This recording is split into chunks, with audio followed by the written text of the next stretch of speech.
9. The monkey's paw. Deception efforts may produce subtle and unwanted side effects. Planners should be sensitive to such possibilities and, where prudent, take steps to minimize these counterproductive aspects. Deception security is one of the causes of such side effects. One of the cardinal principles of deception folklore is that deception security is of the highest importance. It is generally acknowledged that the number of witting personnel should be minimized, even to the point of misleading your own forces. Professor R.V. Jones, with a keen eye of irony, recounts one example where concern over security as well as uncertainty of success of a deception operation resulted in an unnecessary mobilization of forces. Citing an example from World War I, Jones writes, "Another feint took place in August 1916, with the object of relieving pressure from the British front line by diverting German troops to prepare for a British invasion of North Belgium.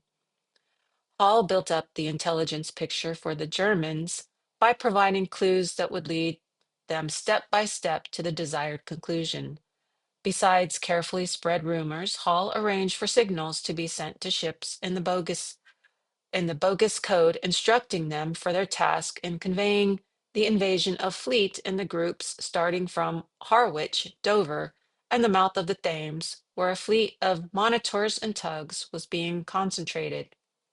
As the final touch, he arranged for a bogus edition of the Daily Mail to be printed and withdrawn, allowing a few copies to be sent to Holland. Some of these appeared to be of a later censored edition, the others uncensored. The censored copies had one item missing, of which the headline ran, East Coast Ready, Great Military Preparations, Flat-Bottom Boats, and the article reported the large concentration of troops in the eastern and southeastern countries. Can we see here the ancestor of the deception plan for D-Day in 1944? The ruse was successful, and the Germans moved a large number of troops to the Belgian coast, but it had an awkward consequence.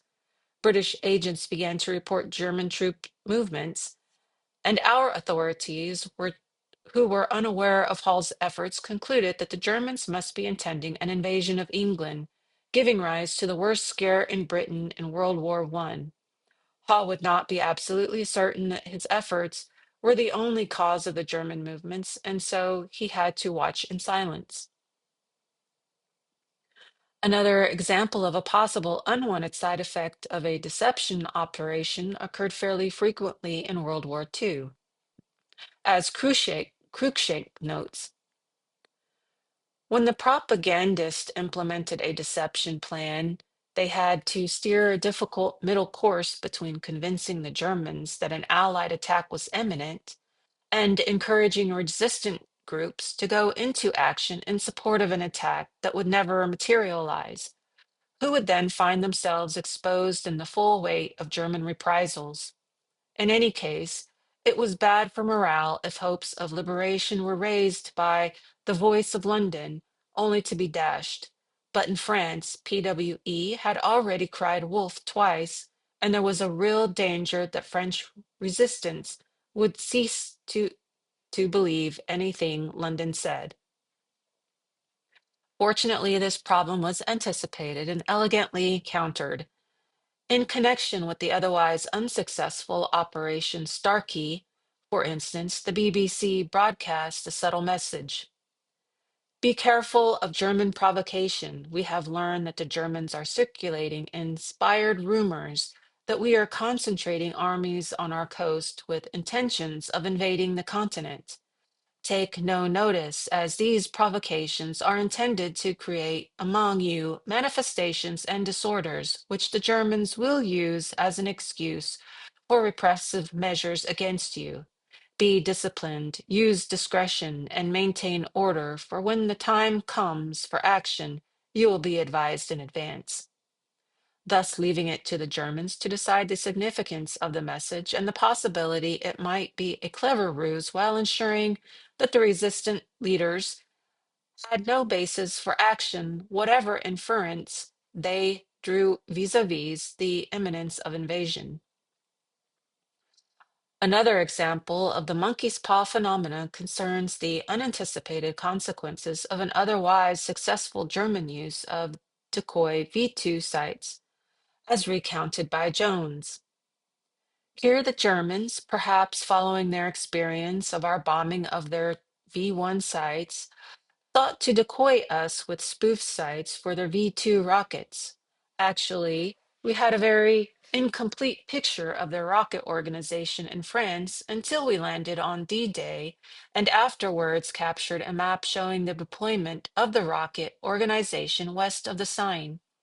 This included not only the actual storage sites with legends bearing their actual capacities, but also the spoof sites as well. These were individually numbered from 15 to 20, running east to west. It was therefore a fair inference that there were 14 spoof, spoof sites east of the Seine, and it was reasonable to assume that German thoroughness would have decided on a fixed ratio of spoof sites per rocket stored on a genuine site. On this assumption, it was possible to estimate the number of rockets stored east of the Seine and hence to estimate the intended monthly rate of fire. The answer came out at about 800. After the war, we found that the intended rate of fire had been 900 a month. We had therefore managed to achieve a 12% accuracy in our estimate, and would not have been possible had the Germans not tried to deceive us. A final example offered in this connection dates from 1940 in East Africa. General Wavell wanted the Italians to believe that he was planning to attack them in Abyssinia from the south of a position. In this way, he hoped to divert Italian forces from the point of intended attack in the north. But according to Muir, the deception went very well, and the Italians fell for the story of the attack in the south, with a result which was exactly the reverse of what Wavell wanted. They draw back in the south, presumably in the expectation that the attack there was bound to succeed and the damage to their forces would be less of a withdrawal was made perhaps to a shorter line and no pitched battle was joined.